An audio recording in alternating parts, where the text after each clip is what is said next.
भारत में रेलवे और रक्षा मंत्रालय के बाद सबसे ज्यादा जमीन इसी संस्था के पास है।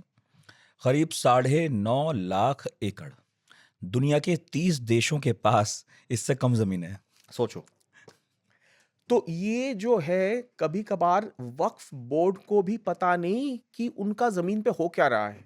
हम तो केसेस में देखा है जब मैं खड़ा हो रहा हूँ, chief justice Delhi high court मुझे बोल रहे मिस्टर घोष, आपके क्लाइंट के जमीन में 5 मंजिल का होटल बन गया, आपको पता भी नहीं।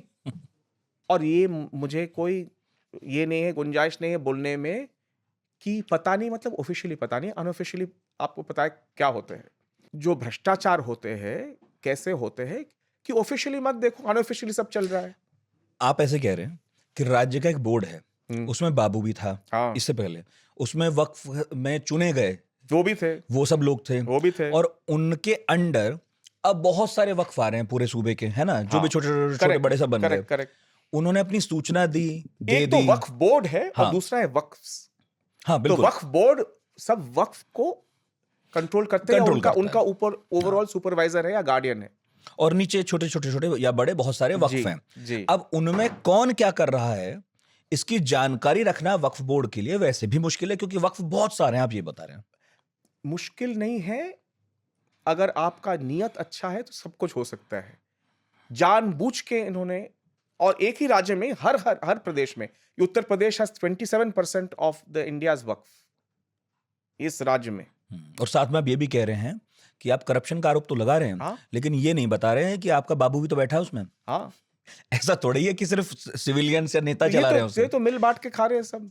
तो इसलिए मोदी जी के ये जो इनिशिएटिव है बहुत एक्सीलेंट इनिशिएटिव है कि उन्होंने अब कह दिया कि सब अब रजिस्टर करना होगा पोर्टल में, पूरा ट्रांसपेरेंट होगा, सबको पता होगा कि ये वक्फ है, बोर्ड को भी पता होगा। कल अगर बोर्ड अपने वक्फ प्रॉपर्टी में मिसयूज हो रहा है, कितने सारे वक्फ प्रॉपर्टी है, वक्फ बोर्ड को पता भी नहीं, सालों से वो जो किराया है वो किराया भी नहीं दे रहे, कोई कलेक्ट भी नहीं कर रहे। और इसमें आप बोर्ड को भी ब्लेम नहीं कर सकते हो। दिल्ली में तो अलग बात है, आपको पता है दिल्ली में तो झगड़ा में वो आप सरकार और एलजी का झगड़ा में तो कुछ हो ही भी नहीं रहा था, वो तो अलग बात है। तो वक्फ भी सस्पेंडेड हो गया था, वक्फ एडमिनिस्ट्रेटर टुक ओवर द वक्फ। लेकिन प्रॉब्लम है कि ये मिसमैनेजमेंट के लिए एनक्रोचमेंट होते थे। जो लॉफुल किराएदार है, मतलब एनक्रोचर नहीं है, मान लो मैं आया हूं एक किराएदार बन के, हमारे लीज खत्म हो गया 1 साल 2 साल बाद, हम सदियों से बैठे हैं, 30 साल हो गया हम बैठे हैं, पैसा भी नहीं दे रहे, रेंट भी इंक्रीज नहीं हो रहा है। 500 रुपया में कनॉट प्लेस में दिल्ली में अभी भी वो बैठे हैं वक्फ के ऊपर, वक्फ प्रॉपर्टी के ऊपर। अच्छा, 500 रुपया, 300 रुपया में। ठीक है, तो ये अब एक बार जब पोर्टल में आ जाएंगे, कोई बाबू नहीं बोल सकते हमें तो पता नहीं था जी, हम पता नहीं ये वक्त था। अब तो तुम्हें पता है, जाओ जाके पैसा लेके आओ।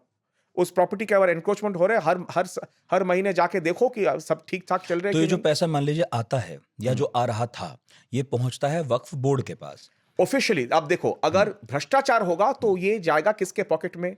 बाबू के पॉकेट में, और वो मेंबर्स के पॉकेट में। ऑफिशियली अगर होगा तो किसके पॉकेट में जाएगा? वक्फ बोर्ड के पॉकेट में आएगा।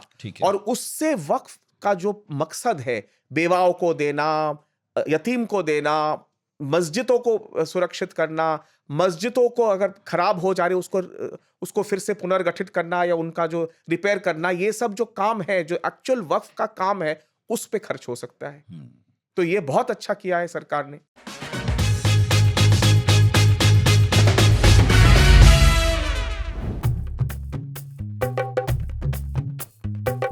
हाँ भाई, रे मुझे कोई दे जार छोड़िए, कार लग रहा है। क्या बात की है? मुसलमान मान अकेला समझदा। हाँ भाई, कितना वो लगता है? तब उनसे मत पूछिए, हम तुम बताए हुए हैं। दूसरे सीजन के 100 एपिसोड लेंगे। गाड़ी